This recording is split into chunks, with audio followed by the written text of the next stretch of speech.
एक समय की बात है। एक गांव में मोहन और सहन नाम के दो भाई रहते थे। उनकी माता पिता कुछ समय पहले ही एक दुर्घटना में चले बसी थी। अब दोनों भाई ही एक दूसरे का सहारा थे।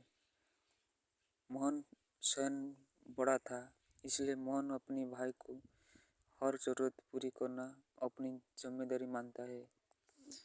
वो चाहता था कि सहन अच्छा पढ़ा लिख कर नौकरी करे, इसलिए मोहन दिन रात मेहनत करके पैसे कमाता था और उन पैसे से सहन की पढ़ाई का खर्चा उठाता था। मोहन एक कारखाना में काम करता था। कारखाना का काम खत्म करके वो चाय की दुकान खोलता था ताकि कुछ और पैसे कमा सके, जिससे सहन की फीस और उसकी ज़रूरतें अच्छी से पूरी कर सके। मोहन सुबह जल्दी कारखाना जाता था, इसलिए वो जल्दी उठकर घर का सारा काम करता था और दोनों के लिए खाना बनाकर रख देता था ताकि सहन को पढ़ने में कोई दिक्कत न आए। इस तरह दिन बीतते गए और सहन की स्कूल की पढ़ाई पूरी हुई। अब उसने मोहन के सामने कॉलेज जाने की इच्छा जताई। मोहन के लिए कॉलेज की फीस भरना थोड़ा मुश्किल था, लेकिन फिर भी वो सहन की बात मानता लेता था ताकि उसकी पढ़ाई न रुके। अब मोहन की और ज़्यादा काम करना पड़ता था।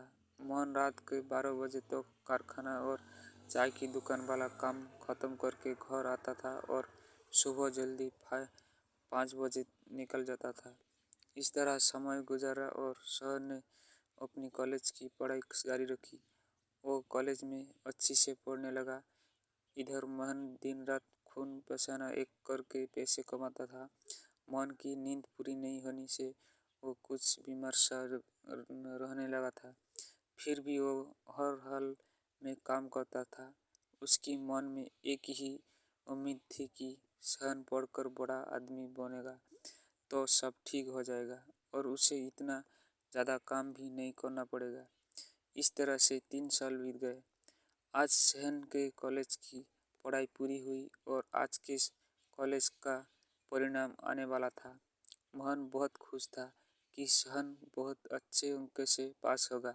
मोहन उस शाम को मिठाई लेकर जल्दी घर पहुंच गया और घर जाकर सहन का इंतजार करने लगा। उसने सोचा कि आज सहन के आते ही वो उसे मिठाई खिलाएगा। मोहन अपनी भाई का इंतजार करने बैठ जाता है। काफ़ी समय बीत जाने पर भी सहन का कुछ पता नहीं था। मोहन बार बार दरवाजे पर जाकर दिखता रहा। इस तरह रात के 11 बज चुके थे।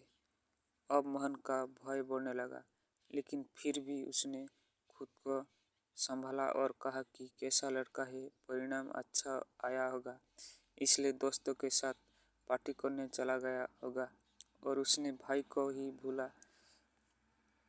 वो मोहन को बुलाने लगा। अब तो काफ़ी समय हो गया। मोहन की लगा उसके भाई को कोई कुछ हो तो नहीं गया और वह डर गया। कुछ देर बाद कोई दरवाज़ा पर आया और अब मोहन ने रात की सांस ले और कहा, चले लड़का आ गया। उसने दरवाज़ा खोला और देखा कि कुछ पुलिस वाले आए हैं। मोहन डर के मारे कांपने लगा और पूछा कि आप लोग क्यों आए हो? मेरा भाई कहाँ है? वो ठीक है तो ना? इतने में एक पुलिस वाले ने पीछे से सहन निकला और मोहन के पैर में पड़ गया।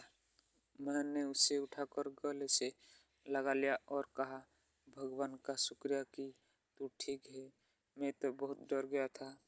इतने में एक पुलिस वाला कहता है कि मोहन जी, आप बहुत भाग्यशाली है कि आपके पास सहन जैसा भाई है। सहन ने आज वो कर दिखाया है जो हर कोई नहीं कर पाता है। इसने अपनी कॉलेज की पढ़ाई के साथ पुलिस के भर्ती की तैयारी भी की थी।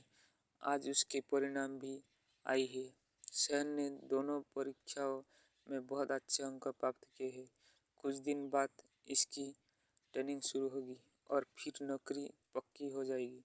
ये सुनकर सहन ने कहा कि भाग्यशाली तो मैं हूँ जिसने ऐसा भाई पाया है।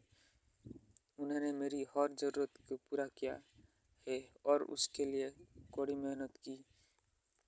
लेकिन अब समय आ गया है कि ये आराम करें और मैं इनकी हर ज़रूरत पूरी करूँगा। ये देख मोहन खुशी से रोने लगा। दोनों भाई आपस में गले लगी। पुलिस वालों ने उन्हें बधाई दी और सबने मिठाई खाई। परिस्थिति किसी भी हो, लेकिन कभी मेहनत करना मत छोड़ो। एक दिन आपको सफलता जरूर मिलेगा। नमस्कार दोस्तों, स्टोरी अच्छा लगे तो लाइक सब्सक्राइब जरूर कीजिएगा।